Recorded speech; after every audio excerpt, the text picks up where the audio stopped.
Uma boa noite, que Deus abençoe a sua vida, a vida de vocês todos que vão chegando aí. Quero dizer para você que é um prazer imenso eu poder estar aqui para transmitir a palavra de Cristo Jesus para o seu coração. Muito importante que haja quem ouça. Como ouvirão se não há quem pregue, como pregarão se não há quem envie, né? E eu estou aqui enviado por Deus para pregar a palavra de Deus ao seu coração. Você pode ter certeza absoluta que o que você vai ouvir aqui é a palavra de Deus. Ah, Sherlock, que bom tê-lo aqui novamente, que Deus abençoe. Noemi, Eduardo, que prazer imenso tê-los todos aqui. Fiquem aqui comigo, tá bem? Não saiam, cheguem e fiquem aí comigo que nós vamos estudar a palavra de Deus. E hoje vai falar sobre vocês, tá bem? Vai falar sobre vocês, ricos. Opa, mexeu com vocês aí, não é? Só que fala do rico opressor. Espero que não seja o caso de vocês, tá bem? Espero que até onde diz rico, tudo bem, pode ser vocês. Mas rico opressor já não seja vocês. Eu espero que vocês não sejam ricos opressores, né? Porque Tiago aqui traz-nos um ensinamento muito grande. Deus condena a riqueza mal adquirida. Olha só o tema deste capítulo, né? Deus condena a riqueza mal adquirida. Deus não condena a riqueza. Tá, você pode ser rico. Bom seria que se eu fosse rico, eu teria um aparelho celular melhor para gravar as pregações, teria luzes melhores, teria tudo melhor, um estúdio formado, mas talvez se eu fosse rico, eu não teria nada disso, né? Talvez se eu fosse rico, Noemi, muito obrigado, não seria nada disso. Portanto, o que a palavra de Deus aqui, o que Tiago vai nos ensinar aqui, ou ensinar aos ricos, que não sejam opressores. Você pode ser rico, você pode ter dinheiro, você pode ter tudo aqui neste mundo, mas desde que você não seja opressor, ou que a sua riqueza não seja adquirida de forma alheia, né? De forma ilícita. Espero que a sua riqueza não seja adquirida de forma ilícita. Se ela for adquirida de forma ilícita, Deus não se agrada da sua riqueza e ela está sendo para você uma maldição. Está sendo para você uma sentença de morte e às vezes até física e principalmente espiritual, né? E então, se a sua riqueza for uma riqueza abençoada, Deus abençoe Jonathan. Se a sua riqueza for uma riqueza lícita, abençoada por Deus, você adquiriu-a honestamente, parabéns para você e parabéns para Deus que te deu saúde, coragem e força para adquirir. Porque os que conseguem riqueza honestamente foi adquirida com o sacrifício, com o suor, e Deus esteve presente com ele para abençoar, não é? Porque se Deus não der saúde, a pessoa não consegue. Os que querem ficar, olha só o que diz em 1 Timóteo 6,9, nós vamos começar por aqui, 1 Timóteo 6,9, os que querem ficar ricos caem em tentação, em ciladas, em muitas concupiscências, insensatas e perniciosas. Então, os que querem ficar ricos, agora já está falando mais para o meu lado, né? Os que querem, né? Os que não são ricos, os que querem ficar ricos. Você viu que hoje nós temos muita gente ficando rico da noite para o dia, né? Você sabe disso. Tem muita gente que dorme pobre e amanhece rico, milionário, com contas monstruosas, né? Compram propriedades caríssimas. Ontem ele era pobre e amanhã já é rico. Essas pessoas que desejam a riqueza a todo custo, elas trazem para si, armam para si ciladas, tentações. Olha só, se você vê, abrir a televisão aí, você vai ver quantas situações acontecem por ambição. A pessoa ambiciosa entrou aí em algumas situações não lícitas, né, para ficar rico a todo custo, e aquilo leva a pessoa até mesmo a perder a sua própria vida. Nós temos visto reportagens aí constantemente. Lembra daquele sujeito que lá no aeroporto, que morreu, o que consumiram com ele, acabou com a vida dele, você sabe muito bem. E muitas reportagens estão por aí de pessoas que ambicionam ser ricas, Não é? Tem pessoas que não ambicionam ser rica, ela já é rica, às vezes ela herdou dos pais ou herdou de alguém e continua rica, continua gerando ou gerindo aquela riqueza que vai embora para sempre, para frente, enquanto ele estiver rico. Mas aqueles que ambicionam ser ricos, olha, os que querem ficar ricos criam para si tentações, armam ciladas em muitas concupiscências insensatas e perniciosas. Olha só, a situação é grave para quem quer ficar rico a todo custo. O apóstolo Paulo diz que nós devemos estar contentes se tivermos o que comer, o que vestir. É motivo de nós termos alegria e ficarmos contentes com aquilo que nós temos. Né? Obrigado, Sam. Mas aqueles que querem, que não são ricos e lutam pela riqueza a todo custo, o cara vende até a alma para ficar rico. Você sabe que tem gente que chegam até a fazer pactos com as trevas para enriquecer-se, né? Outros aí com vários tipos aí de comandos, né, por aí afora, que eu não quero citar aqui nomes de todos, mas há muita coisa, muita situação aí que levam pessoas a enriquecer-se. Então, nós precisamos ter muita sabedoria para viver neste mundo. A vida neste mundo é muito delicada, é muito sensível. Qualquer coisa, qualquer situação nos leva a ser apagado deste mundo, aniquilado deste mundo. Paulo adverte aos ricos do seu século. Vejamos em 1 Timóteo 6, 17 e 19. Olha só, o que Paulo fala para os ricos do século dele? Olha só, manda aos ricos deste mundo que não sejam altivos, nem ponham a esperança na riqueza das riquezas, na incerteza das riquezas, mas em Deus, que abundantemente nos dá todas as coisas que delas gozamos. Então, olha Paulo chamando a atenção, manda aos ricos desse século que não sejam altivos, os que não sejam orgulhosos, que não sejam prepotentes, que não ponham o coração na riqueza.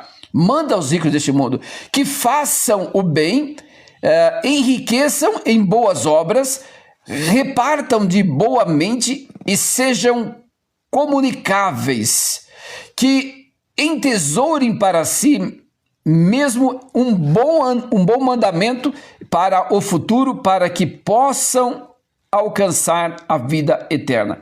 Então, Paulo manda um conselho para os ricos da sua época, que não adquiram riquezas e que não lutem para ser rico a todo custo e que não tenham riquezas avarentas. Olha só, eu quero ler novamente para você prestar bem atenção e eu vou até pôr os óculos. Olha só, manda aos ricos deste mundo que não sejam altivos, nem ponham esperança na incerteza da riqueza. A riqueza, ela é incerta.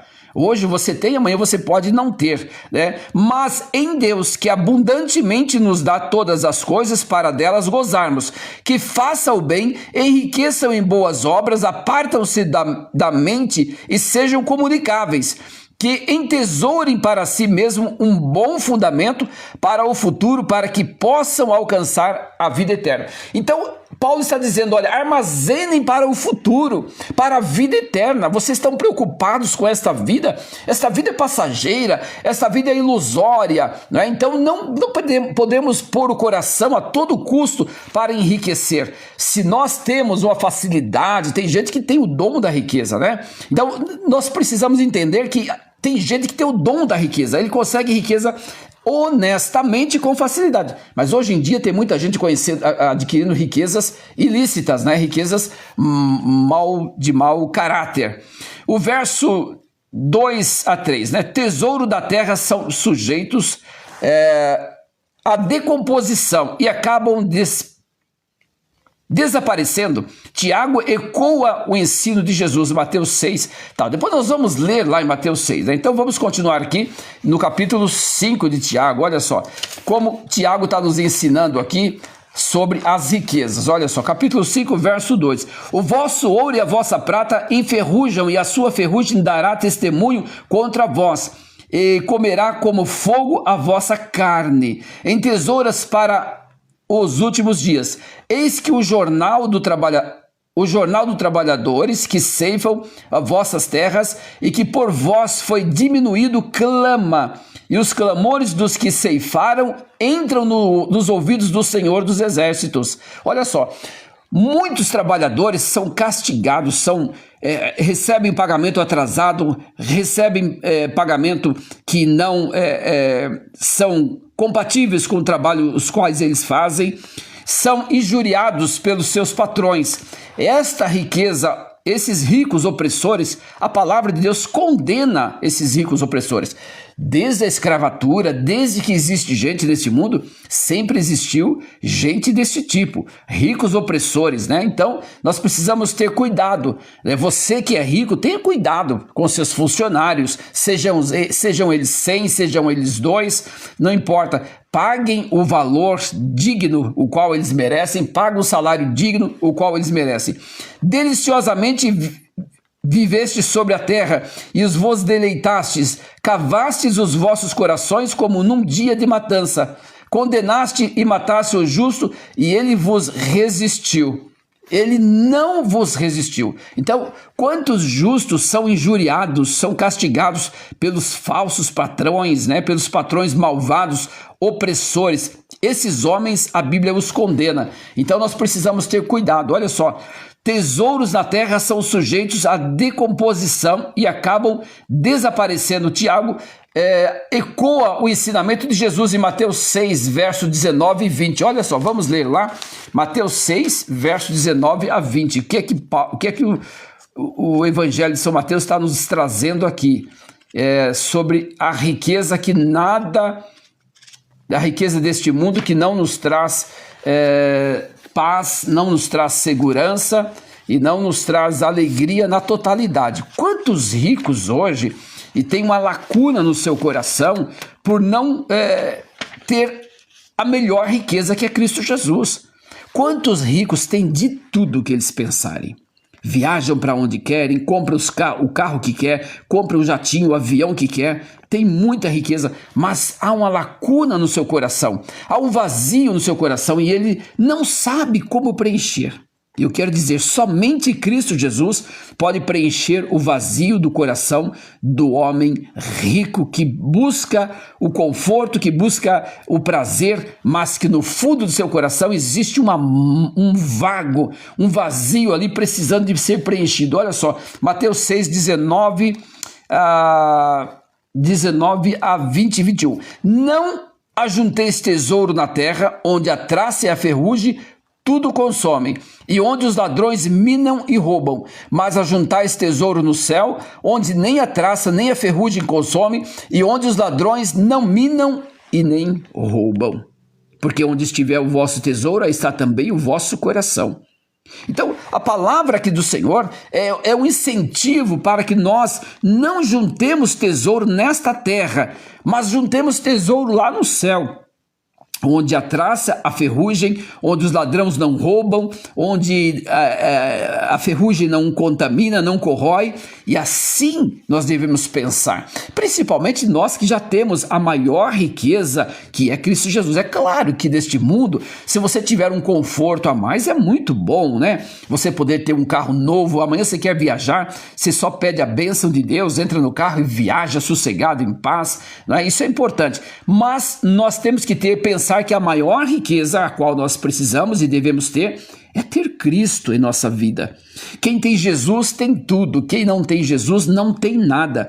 Por mais que seja rico, não tem nada, não tem prazer de gozar a riqueza. Você vê que as pessoas ricas, milionárias, vão partindo deste mundo e o que eles deixam aí é contenda, é guerra entre família, briga entre família, e eles não levam nada daquilo que possuíram. Então a riqueza que nós levamos para a eternidade é praticar a verdadeira religião, cuidar do órfão, da viúva, dos necessitados e manter-nos incontaminável. Isto é uma riqueza inigualável. Ter Jesus em nosso coração é a maior riqueza. Você pode analisar, você pode conversar com um milionário e você pode conversar com um pobrezinho que mora em uma choupana. Se ele tiver Jesus, ele é muito mais feliz do que o milionário, porque quem tem Jesus tem tudo. Quem não tem Jesus não tem nada, não tem nada. Tudo que ele tem só serve para tormenta e para preocupação no mundo no qual ele vive. Então é necessário que nós tenhamos Cristo, ele é a maior riqueza. Os ricos não só retinham o salário dos pobres, como atrasavam, era uma violação da lei de Levítico 19:3. Não oprimirás o teu próximo, nem roubarás a paga do jornaleiro, e não ficará contigo até amanhã. Ou seja, não roube o próximo e nem atrase o pagamento dele. Não fique segurando o dinheiro do seu funcionário se já chegou o dia dele receber e você fica ali, parece que está idolatrando, com dó de fazer o pagamento do seu funcionário. Não faça isso, porque Deus não se agrada dessa situação. Então é importante que nós olhemos para isso. Olha só, o verso 4 de Tiago 5, eis que o jornal dos trabalhadores, ou seja, a jornada do trabalhador, que ceifaram as vossas terras e que vós foi diminuído, clama. A jornada deles clama, e o clamor deles ceifaram, o clamor dos que ceifaram entraram nos ouvidos do Senhor dos Exércitos. Os patrões que não pagam os seus funcionários devidamente, as riquezas avarentas, riquezas do opressor, o opressor que é rico, que oprime seu funcionário, oprime seu credor e tudo mais, né? A riqueza deles está clamando, a necessidade deles está clamando e chegou ao ouvido de Deus. E Deus cobrará de você rico opressor. Né? Então nós precisamos ter cuidado. Quando nós olharmos para um rico opressor, nós vamos pensar que ele vai ficar impune. Não, meu patrão lá me roubou, deixou faltando dinheiro, eu estava precisando de dinheiro. Uma certa feita, eu trabalhava por um sujeito, e o sujeito era muito rico, e ele segurava o dinheiro dos funcionários.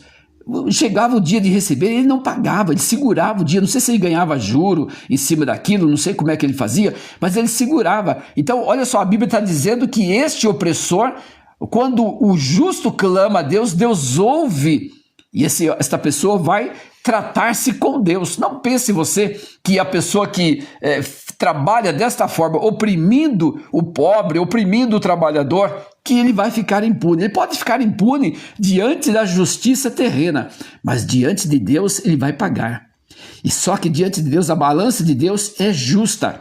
E ele vai pagar muito caro, porque ele está castigando o pobre, oprimindo o pobre trabalhador, que trabalha, que levanta cedo, que se dispõe a ir trabalhar para ele no serviço braçal, ou seja, qualquer outro tipo de serviço.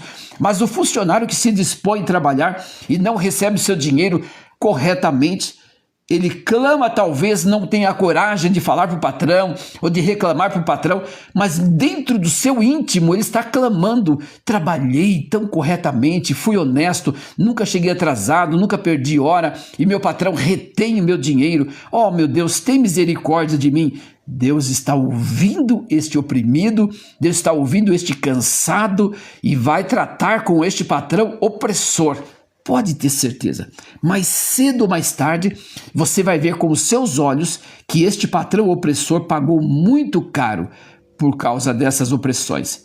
Então, não vale a pena defraudar ninguém, não vale a pena patrão nenhum segurar o pagamento dos funcionários, não vale a pena. Se você está vivendo uma situação dessa, só clame a Deus, não arrume confusão, não crie contenda, mas clame a Deus, diga para Deus: Senhor, eu trabalho honestamente, eu fiz tudo direitinho e meu patrão não me paga devidamente, segura meu dinheiro, retém o meu dinheiro.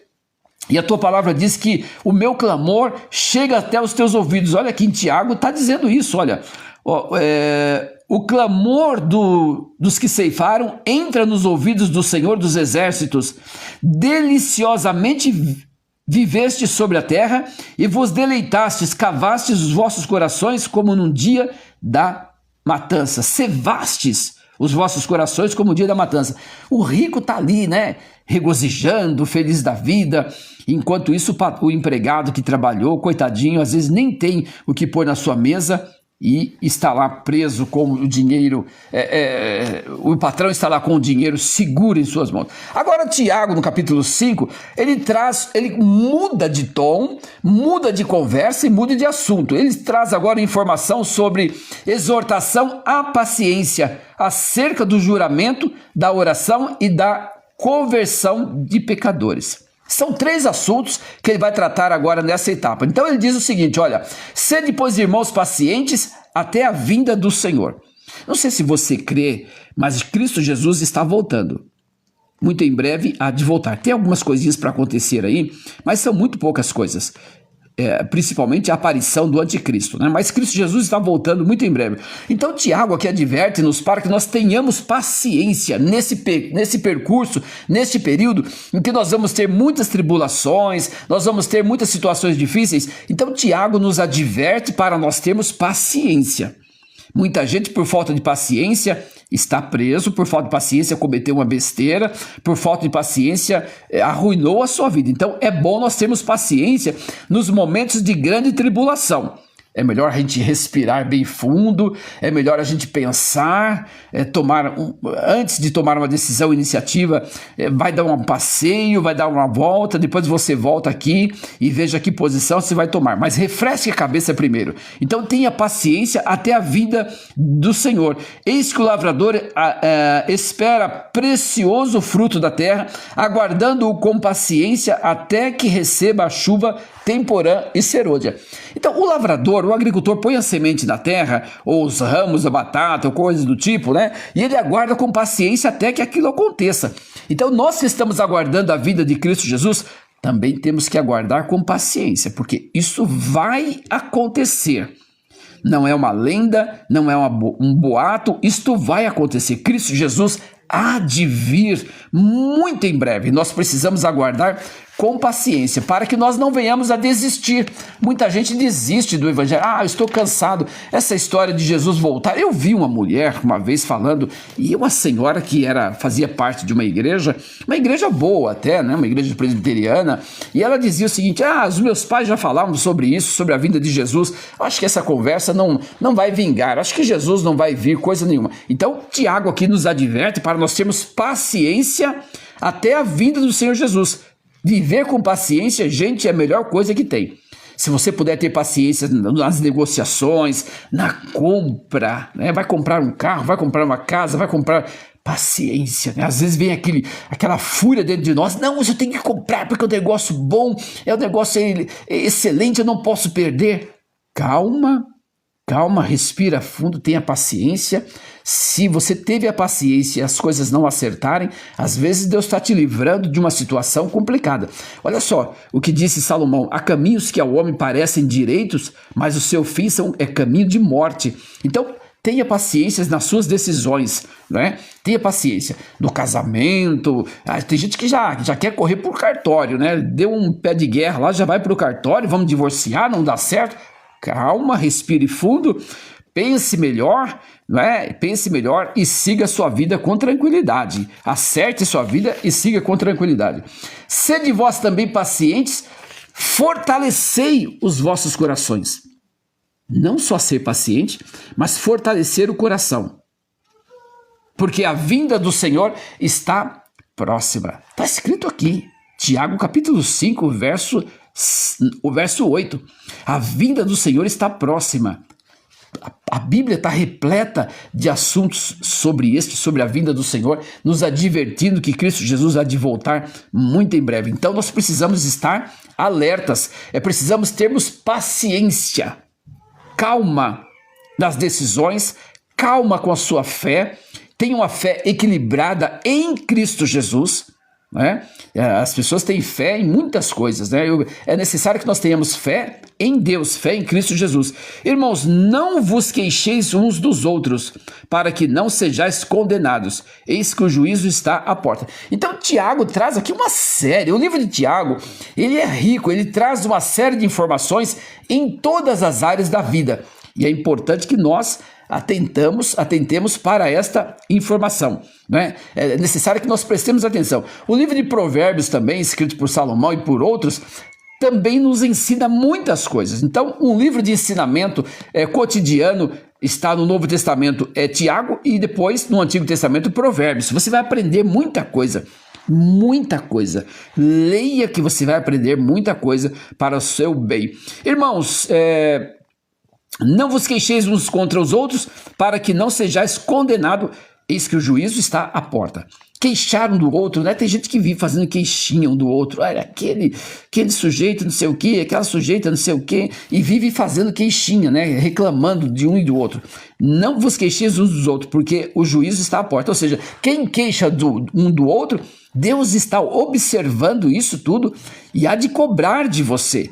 Deus há de cobrar se você continua queixando, reclamando um do outro. Tenha calma. A vida precisa ter calma. Olha só que este capítulo 5 nos leva a pensar em ter calma. Ter tranquilidade nas decisões, ter tranquilidade para não reclamar um do outro. Agora o verso 10, meus irmãos, tomai por exemplo de aflição e paciência os profetas que foram ou que falaram em nome do Senhor. Vamos olhar para a Bíblia antes de tomar uma decisão para não perdermos a paciência.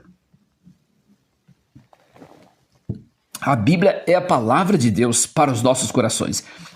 E ela nos conforta, ela nos consola, ela nos ensina, ela nos traz tranquilidade, ela nos traz esperança, ela nos traz firmeza, ela nos traz promessas que vão se cumprindo. Olha só, eis que temos por bem-aventurado os que sofrem. Ouviste qual foi a paciência de Jó? Viste o fim que o Senhor lhe deu? Porque o Senhor é muito misericordioso e piedoso. Olha só, o que Jó passou, poucas pessoas neste mundo, no mundo de hoje, são capazes de suportar. A Bíblia diz que Jó raspava seu corpo com um caco de telha, as chagas as quais Jó tinha, ele raspava com um caco de telha. E ele suportou aquilo. E no fim da sua vida, o fim da história, não o fim da sua vida, o fim da história, Deus restituiu tudo a Jó. Deus restituiu tudo a Jó. Meus irmãos, tomai por exemplo a aflição de paciência dos profetas que falaram em nome do Senhor. Eis que temos por bem-aventurados os que sofrem. Ouviste qual foi a paciência de Jó? Viste o fim que o Senhor lhe deu? Porque o Senhor é muito misericordioso e piedoso. Você está passando por uma aflição, um problema de saúde, um problema financeiro, um problema outro qualquer? Tenha calma, tenha paciência, confia em Deus. Entregue o teu caminho ao Senhor, confia nele e o mais tudo ele fará. Se você descansar em Deus, você vai ver que dentro de poucos dias as coisas estão mudadas, as coisas são diferentes, né? Então tenha paciência porque Deus é misericordioso e piedoso. Agora, seja você também um crente em Cristo Jesus. O que é um crente em Cristo Jesus? Não é um religioso que vai à igreja, tal, tão somente, mas um que crê em Cristo Jesus, que obedece o evangelho de Cristo Jesus. Crê no Senhor Jesus, será salvo tu e tua casa. Esse crer não é apenas acreditar. Tá bem? Todas as lives eu tenho falado isso. Esse crer não é apenas acreditar, mas é obedecer o evangelho de Cristo Jesus. Se quando você obedece o evangelho de Cristo Jesus, você pode ter certeza que o Senhor está sempre pronto a te abençoar, a retribuir a você, a trazer para você o sono que você precisa, trazer para você o descanso que você precisa, porque você passou a ser filho de Deus quando você deixou a velha vida, os costumes, o pecado, a carnalidade, a imoralidade, a indecência, ainda que sua carne regozijasse nisso, você abandonou por amor a Cristo. Você agora vem para o evangelho de Cristo e passa a seguir a Cristo Jesus. Então agora você tem tudo o que você quer com ele, porque Cristo Jesus está sempre pronto para nos abençoar. Olha só, o final da vida, da batalha de Jó, da tormenta de Jó, foi a misericórdia de Deus, foi derramada sobre ele de uma maneira que ele recebeu tudo de volta, aquilo que perdeu.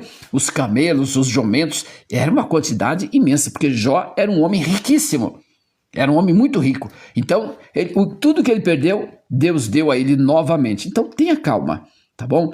Você perdeu seu emprego? Espere em Deus. Fale com Deus. Senhor Deus, eu perdi meu emprego. Eu preciso trabalhar. Você perdeu uma outra coisa?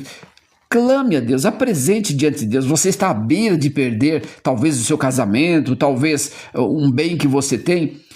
Nada melhor do que você apresentar a Deus. Nada melhor. Ele é o advogado dos advogados. Ele é o juiz dos juízes. Ele é o Senhor dos senhores. Ele é soberano. E ele está com os olhos atentos à sua vida. Se você confiar nele, crer que Ele pode fazer, Ele vai fazer. É preciso crer.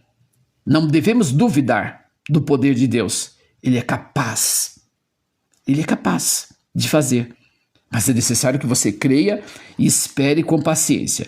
O verso 12 de Tiago 5 diz o seguinte: mas, sobretudo, meus irmãos, não jureis nem pelo céu, nem pela terra, nem façais qualquer outro juramento, mas que a vossa palavra seja sim, sim, e não, não, para que não caiais em condenação. Então muita gente está jurando: eu juro que vou fazer isso, eu juro que eu falei isso, não jure por nada, seja tão somente firme na sua palavra. O dia que você disser eu vou, se Deus quiser, eu vou, eu pago, se Deus quiser, eu vou pagar, Deus quer que eu pague, amanhã eu irei na sua casa, eu irei.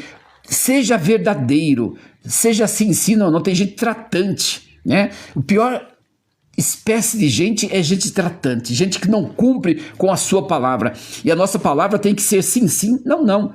O que passar disso é procedência maligna, também diz a palavra do Senhor. Então, se você prometeu alguma coisa, cumpra. Você prometeu ser honesto, seja. Você prometeu viver uma vida quieta, uma vida calma, uma vida modesta, prometeu para quem?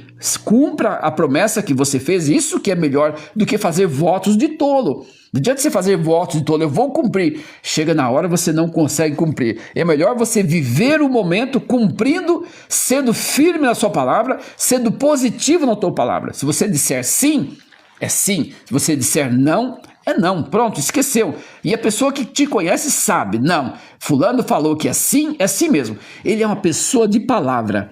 Tudo que ele diz, ele cumpre com o que diz. E é importante, né? Eu contratei uma pessoa para fazer um trabalho na minha casa. Olha, aquela pessoa veio, começou e fez uma parte do trabalho, e depois eu tive que insistir com ele, ele veio, fez mais um pouco, e até agora não terminou o trabalho, e sempre que falo com ele, não, eu vou lá terminar. E é um religioso, tá vendo? Então, é um religioso, não é uma pessoa convertida em Cristo Jesus, é uma pessoa tratante, não tem palavras, e tem filhos, né? Promete isso diante dos filhos, o filho fica olhando, né? Puxa vida, meu pai é tratante, prometeu que ia, não foi, então a criança vai crescer, vai ser igual tal pai, tal filho. Não dá exemplo de honestidade, não dá exemplo de pudor, exemplo de caráter. Nós precisamos ter caráter naquilo que nós falamos, da maneira que nós vivemos.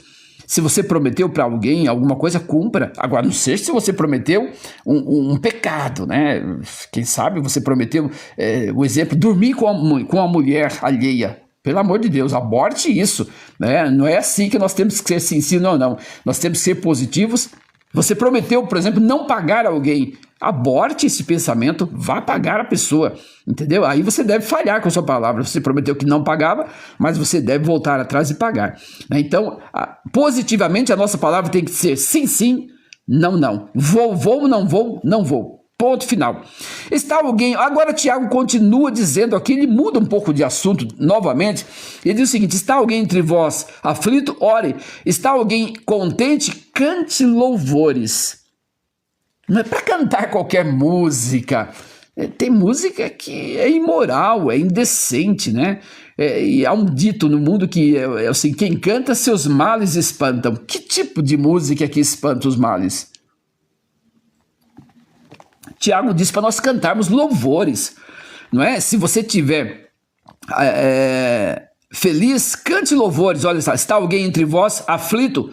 Ore, né? Dobre seus joelhos, ou sentado, ou em pé, ou dirigindo, aonde quer que você esteja, fale com Deus, fale de todo o seu coração.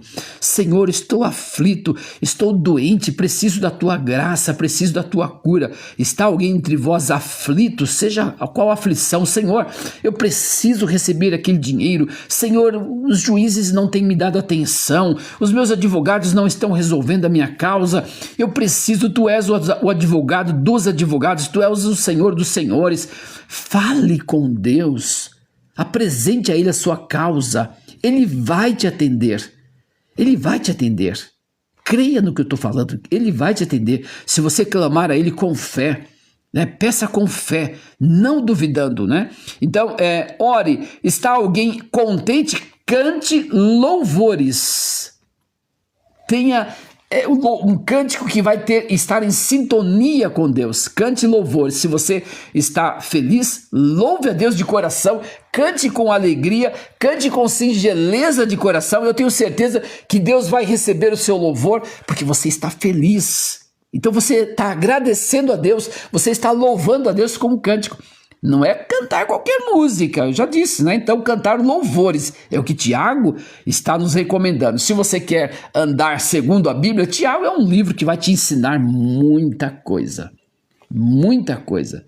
Então, lá no capítulo 1, por exemplo, ele vai dizer que nós não devemos ser apenas religiosos, né? Sede cumpridores da palavra, não somente ouvintes, enganando-vos com falsos discursos. Então, o ouvinte da palavra, ele não é cumpridor. Ele não fez um trato com Deus de ser obediente à palavra de Deus, de ser cumpridor da palavra de Deus, de ser praticante. Ele não fez um trato. Ele ouve, está tudo bem, ele gosta de ouvir e tal. Então é que nem essa pessoa que está prestando serviço para mim aqui, que está enrolando, né? Um religioso, mas não cumpridor da palavra de Deus. Vai à religião porque gosta, carrega uma Bíblia na mão porque gosta, tem a Bíblia no porta-luva porque gosta, ou para marcar como um religioso, mas não cumpre a palavra de Deus. Nós não podemos ser tratantes. Tiago já disse ali atrás. Agora está falando, se alguém está aflito, ore. Se alguém está doente, chame os presbíteros da igreja. Agora vamos ler essa parte, né? Se há entre vós doente, chame os presbíteros da igreja, presbítero, pastor, bispo, ancião, né? O dirigente da igreja, para que você saiba melhor. E ore sobre ele, tá? Então é a imposição de mãos, ungindo com azeite em nome do Senhor. Veja só que na antiguidade, nesse tempo, o azeite era um tratamento medicinal. Os médicos principalmente usavam azeite para ungir a ferida das pessoas. Então chame os presbíteros da igreja, orem e unja com azeite, ou seja, passa o azeite na ferida. E a oração da fé salvará o doente.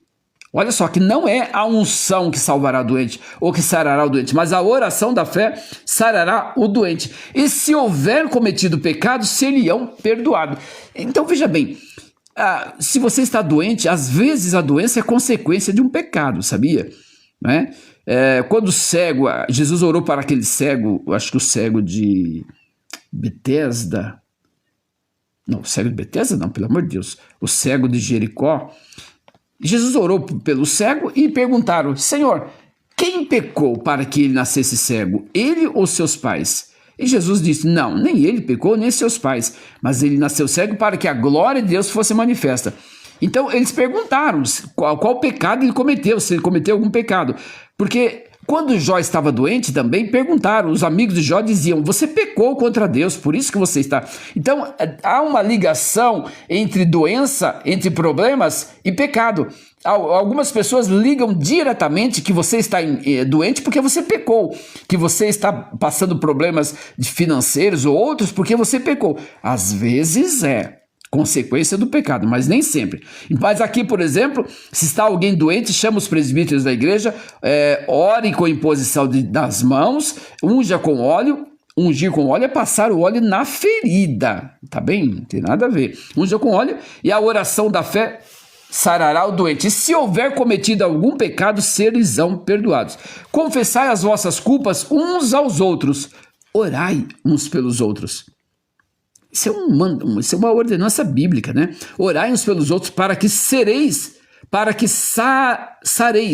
E a oração da fé por um justo pode muito em seus efeitos. Então, quando nós temos alguém doente ao nosso alcance, é importante nós orarmos. Eu, quando vejo alguém doente no hospital, eu vou fazer visitas hospitalares, então ali estou orando pelo povo, passo nos quartos, se alguém quer receber oração, porque eu creio no poder da oração. Em quem crê, também pede. Tem uma senhora que fala comigo pelo WhatsApp, mora em outra cidade, eu não a conheço pessoalmente, mas ela me conheceu de alguma forma e ela me manda sempre pedido de oração. Pastor, por favor, ore por mim que eu estou com um problema assim, assim, assim.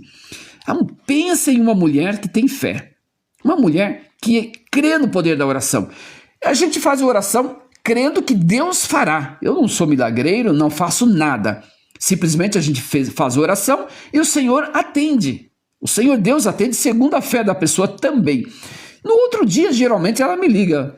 Olha, pastor, eu quero agradecer porque aquele problema que eu estava foi resolvido, aquela dor que eu tinha foi resolvido, aquele problema intestinal há uma semana foi resolvido. Então, o poder da fé, o poder da oração juntamente com a fé é grandioso. Nós precisamos crer no poder da oração, né? Então, confessai as vossas culpas uns aos outros, orai uns pelos outros, para que sarareis. E a oração da fé, a oração feita por um justo, pode muito em seus efeitos. Confessai as vossas culpas uns aos outros.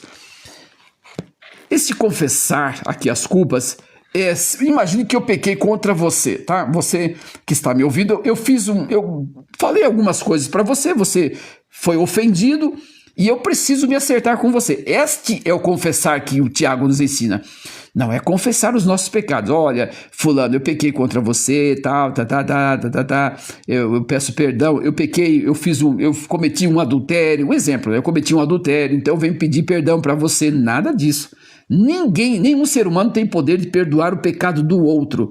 Este pecado que eu falei, que Tiago fala aqui, é uma ofensa que nós ou alguém fizeram para o outro. Ele deve chegar àquela pessoa e reconciliar-se com ela, tá? Mas com respeito a pecados, meu, pecado seu ou pecado de outra, somente Cristo Jesus pode perdoar os nossos pecados.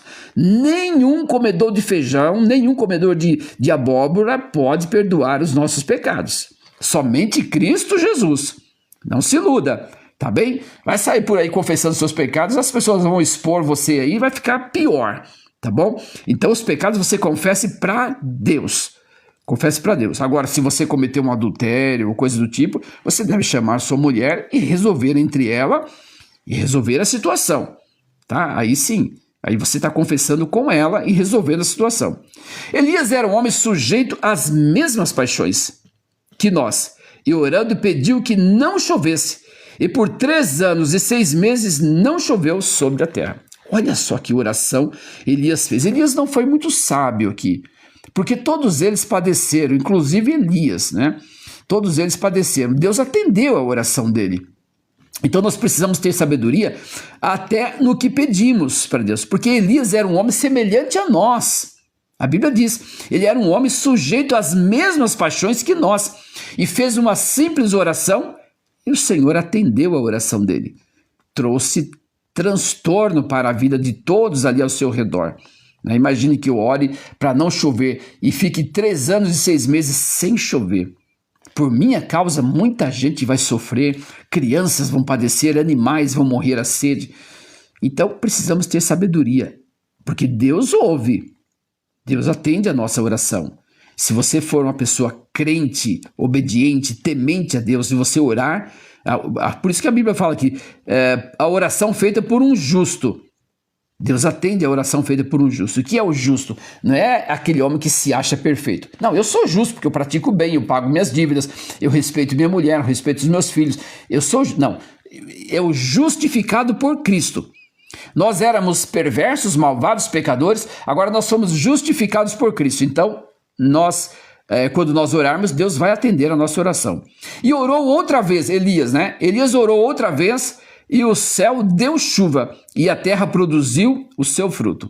Então, foi preciso ele voltar atrás. Olha, Senhor, agora eu quero pedir para o Senhor que mande chuva, Senhor. O povo está sofrendo, nós estamos sofrendo e o Senhor atendeu. Irmão, se algum de vós, olha só, se algum de entre vós se tem desviado da verdade e alguém o converter, olha só, se alguém entre a igreja do Senhor se desviou da verdade, né? E um irmão sabe que ele se desviou, então aquele irmão vai até ele e tenta o convencê-lo do pecado para ele voltar para o evangelho, não apenas para a igreja, mas para o evangelho, e ele se arrepende do mal que estava fazendo, da maneira que estava vivendo, e ele volta. Este que converteu, olha só o que vai acontecer com ele. Saiba que aquele que fizer converter do erro seu caminho, um pecador, salvará da morte a sua alma e cobrirá uma multidão de pecados. Aquele que trouxe o pecador que estava perdido e conseguiu trazê-lo para o evangelho de volta, ele conseguiu tirar aquela alma do inferno, da condenação eterna, e ele receberá perdão de uma multidão de pecados, uma gratificação de Deus por ter salvado aquela alma que estava na condenação eterna. Veja só como a palavra de Deus é tão interessante. A palavra de Deus é tão rica e ela nos ensina tantas coisas. Eu não sei como é que tem gente que não dá valor à palavra de Deus. Mas eu quero convidar você a dar valor para a palavra de Deus. Se você não crê no Evangelho de Cristo, crê no Senhor Jesus e será salvo tu e tua casa. Ide por todo mundo e pregar o Evangelho a toda criatura. Quem crê e for batizado será salvo. Quem não crê já está condenado. Já está condenado. Se você não crê no Evangelho de Cristo, paciência, né? Eu estou pregando o Evangelho. Agora, se você não crê, paciência, né? Meus queridos, que Deus abençoe vocês. Eu li então com vocês o capítulo de Tiago, número 5. Capítulo de número 5 de Tiago. A qualquer momento estarei por aqui.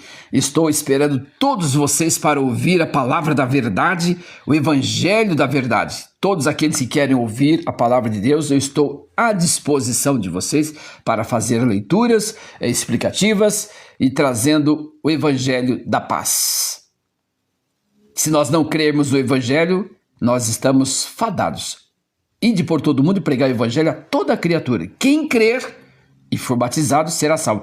Quem não crê já está condenado. Portanto, porquanto não creu no unigênito Filho de Deus. E eu peço que Deus derrame sobre a vida de cada um de vocês paz abundante, que Deus derrame sobre a vida de cada um de vocês tranquilidade e que vocês creiam no evangelho de Cristo. Porque o evangelho de Cristo é que nos levará à salvação. João 5,39, examinai, pois, as Escrituras para que possais obter dela a vida eterna. Deus abençoe grandemente, tenha uma ótima noite, um bom descanso e o início de uma boa semana. Haja paz entre seus muros. Deus te abençoe, fique na paz.